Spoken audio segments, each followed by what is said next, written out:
اور کتنے مواقع ایسے بھی آ جاتے ہیں لڑکے کی عمر کم ہے اور لڑکی کی زیادہ ہے، یہاں رشتہ توڑنے والے بیچ میں کانا پھوسی کرتے ہیں، ارے کہاں شادی کر دی، لڑکے کی عمر کم ہے یا زیادہ ہے، اندر کانا پھوسی کر کے نہ جانے کتنے رشتے ختم کر دیا کرتے ہیں۔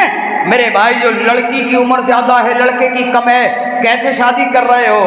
اللہ کے نبی نے پہلی شادی کی حضرت خدیجہ سے، تاریخ اٹھاؤ، حضرت خدیجہ کی عمر 40 سال کی ہے اور امام کائنات جناب محمد رسول اللہ کی عمر کل 25 سال کی ہے، 25 سال کی امام کائنات نے شادی حضرت خدیجہ سے کی۔ اور دنیا کے لوگوں جو امام کائنات پر نہ جانے کتنے بھدے الفاظ بولتے ہو، یہ کہتے ہو یہ نبی تو عورتوں کو پسند کرنے والا تھا۔ میرے بھائیو ناجائز یا اللیگل میرے نبی کا کوئی معاملہ بھی نہیں تھا۔ امام کائنات ایک مرتبہ رات کے سناٹے میں قبرستان سے واپس آ رہے ہیں، اللہ کے نبی کی بیوی آپ کے ساتھ میں جا رہی ہے، اچانک اندھیرے کے اندر ایک صحابی کی نظر امام کائنات اور اس عورت پر پڑ جاتی ہے۔ اللہ کے نبی نے اس صحابی کو اپنے قریب بلایا اور بلانے کے بعد کہنے لگے اے میرے صحابی غلط فہمی کا شکار مت ہو جانا، یہ جو عورت پردے میں چادر میں ڈھکی ہوئی آ رہی ہے یہ کسی اور کی عورت نہیں بلکہ یہ محمد رسول اللہ کی اپنی بیوی ہے۔ کہیں سیرت پر اثر نہیں پڑ جاتا، شیطان ان کے ذہن میں غلط فہمی نہیں پیدا کر دیتا کہ اللہ کے نبی اندھیرے میں آ رہے تھے اور ایک عورت بھی اللہ کے نبی کے ساتھ میں تھی، پتہ نہیں کون تھی۔ تو اللہ کے نبی نے اس سوال کے آنے سے پہلے صحابی کو بلایا اور بلانے کے بعد کہا میرے صحابی یہ جو عورت میرے پیچھے پیچھے چل رہی ہے یہ کوئی اور نہیں ہے بلکہ یہ میری بیوی ہے، کہ نبی اکرم جناب محمد رسول اللہ کی سیرت تھی۔ عورتوں کو پسند آپ کرتے تھے شادی کی حیثیت سے، نکاح کی حیثیت سے، اور نکاح کرنے کے لیے آپ نے رغبت بھی دلائی، اور اس لیے اللہ کے نبی جناب محمد رسول اللہ صلی اللہ علیہ وسلم نے 4 شادیاں کرنے کی اجازت بھی امت کو دی ہے۔ یہ میرے نبی جناب محمد رسول اللہ صلی اللہ علیہ وسلم کا معاملہ تو سوالیہ نشان کھڑا کرنے والوں ہمارے لیے اس میں بھی نمونہ ہے کہ لڑکی اگر بالغ ہونے کے بعد کم عمر ہے تب بھی جائز ہے، اور اگر لڑکے کی عمر کم اور لڑکی کی زیادہ ہو جائے تو یہ بھی جائز ہے۔ میرے نبی نے یہ بھی کر کے دکھایا ہے، جو حضرت خدیجہ اور محمد رسول اللہ کا فرسٹ نکاح ہوا، فرسٹ آپ کی جو ہے انگیجمنٹ ہوئی، نبی کی عمر 25 اور حضرت خدیجہ کی عمر 40۔ تب نہیں کہتے ہو نبی نوجوان تھے اور ایک بڑی عمر کی عورت سے شادی کر لی۔ میرے بھائیو اللہ کے نبی صلی اللہ علیہ وسلم نے ضرورت کے مطابق جیسا جیسا معاملہ آیا آپ نے کیا۔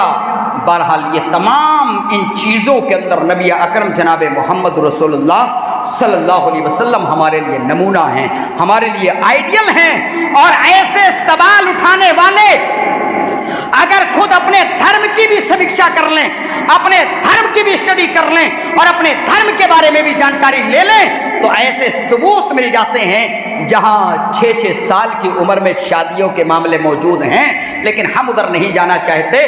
یہاں ہمارے رسول کی ذات یہ اسوہ اور نمونہ ہے۔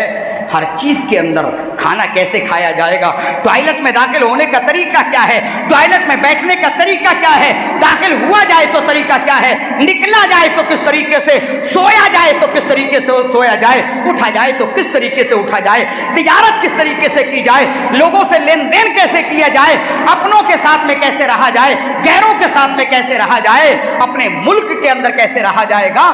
میرے بھائیو یہ تمام چیزوں کے اندر نبی کی ذات ہمارے لیے آئیڈیل اور نمونہ ہے۔ نبی کی سیرت پر سوال اٹھانے سے پہلے دنیا والوں کو نبی کی سیرت مان جانا چاہیے۔ سمامہ مسجد کے اندر 3 دن تک باندھ دیے گئے۔ امام کائنات نے کہا سمامہ صرف ایک نظر محمد رسول اللہ کے چہرے پر ڈال لو۔ میرے بھائیو نبی کی سیرت کو اٹھاؤ اور نبی کی صورت کو بھی اٹھا لو۔ دنیا کے لوگوں اگر اللہ نے حضرت آدم علیہ السلام سے لے کر کے اور لاش انسان جو دنیا کے اندر آنے والا ہے، اگر تمام انسانوں کے اندر اگر خوبصورت انسان اٹھانا ہے تو میرے نبی جناب محمد رسول اللہ سے خوبصورت کوئی ہو ہی نہیں سکتا ہے۔ سمامہ مسجد نبی کے اندر باندھا گیا. امام کائنات نے کہا سمامہ ایک نظر محمد رسول اللہ کے چہرے پر ڈال لو.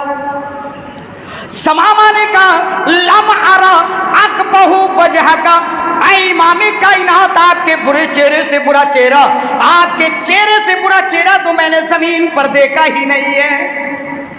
چلو کوئی بات نہیں ہے. امام کائنات برداشت کر کے اپنے حجرے کے اندر چلے گئے. دوسرے دن آئے یہی سوال اور یہی جواب.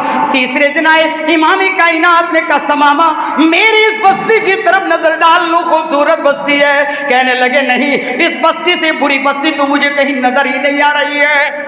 امام کائنات نے تیسرے دن سمامہ کو چھوڑنے کی اجازت دے دی. صحابہ انتظار کر رہے تھے امام کائنات کا حکم ہوگا سمامہ کی گردن اڑا دی جائے گی. نہیں، اللہ کے نبی کا حکم تیسرے دن ہوتا ہے اے میرے صحابہ جاؤ، سمامہ یہ جرنل ہے، سمامہ یہ کرنل ہے، اپنی بستی کے اندر بڑا معزز آدمی ہے. اے میرے صحابہ جاؤ مدینہ کے باہر عزت سے چھوڑ کر کے چلے آؤ. صحابہ چلے گئے، چھوڑ کر کے آئے. صحابہ تیزی سے امام کائنات کے پاس واپس آئے. اچانک امام کائنات کی نظر اٹھتی ہے. صحابہ پہنچے، تھوڑی دوری پر گڑ اڑتی دکھائی دے رہی ہے، دھول تھکان نظر آ رہی ہے. دیکھا ایک آدمی تیزی سے چلا رہا ہے. قریب آیا، صحابہ کرام نے فرمایا نبی یہ تو وہی سمامہ ہے جس کو ابھی ہم چھوڑ کر کے آئے تھے. کہا کیوں، کوئی تکلیف دی ہے، کیا پریشان کیا ہے تم نے؟ کہ اللہ کے نبی نہیں. کہا چلو آنے دو دیکھتے ہیں کیا معاملہ ہے. حضرت سمامہ امام کائنات کے سامنے پہنچ کر کے کہنے لگا اے اللہ کے نبی آپ اپنے ہاتھ کو بڑھا دیجئے. کا کیا معاملہ ہے؟ کا بڑھائیے. اللہ کے نبی نے اپنے ہاتھ کو بڑھایا. حضرت سمامہ نے امام کائنات کے ہاتھ پر اپنا ہاتھ رکھ دیا اور کیا کہا اشہد اللہ الہ الا اللہ و اشہد ان محمدن عبدہ و رسولہ. میں گواہی دیتا ہوں اللہ کے علاوہ کوئی معبود نہیں ہے اور میں گواہی دیتا ہوں محمد رسول اللہ اللہ کے بندے اور اس کے رسول ہیں. اسلام قبول کر لیا اور کہنے لگا اے اللہ کے نبی آپ سے خوبصورت چہرہ تو میں نے کبھی آج تک دنیا میں دیکھا ہی نہیں ہے. دشمنی تھی تو نبی کا چہرہ بہت غلط لگ رہا تھا. جب دشمنی تھی نبی کی بستی غلط لگ رہی تھی اور جب نبی کی محبت اس کے دل میں گھر کر گئی تو کہنے لگا اللہ کے نبی آپ سے خوبصورت چہرہ تو میں نے دھرتی پر دیکھا ہی نہیں ہے. یہ نبی کی بات کرتے ہو.